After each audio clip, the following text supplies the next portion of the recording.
5432 সাথে কোন ক্ষুদ্রতম প্রাকৃতিক সংখ্যা যোগ করলে যোগফল 6 দ্বারা বিভাজ্য হবে। এই অঙ্কটার ক্ষেত্রে আমি প্রথমে 5432 আমি 6 দিয়ে ভাগ করব। তারপরে দেখো 6 দিয়ে ভাগ করলে 6 নয় কত, 54। তারপরে 3 নামলো, গেল না, 0 বসালাম। তারপরে 2, 5 6 কত, 30।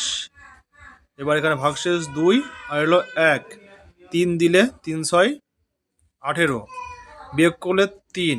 তাহলে 3-এর সঙ্গে যদি আমি 3 যোগ করি তাহলে কত হয়, 6। সেক্ষেত্রে 6 দিয়ে পুরোপুরি বিভাজ্য হবে, অর্থাৎ এই সংখ্যার সঙ্গে কি যোগ করতে হবে, 3 যোগ করতে হবে, কারণ এই 3-এর সঙ্গে আর 3 যোগ করলে হবে হলো 6।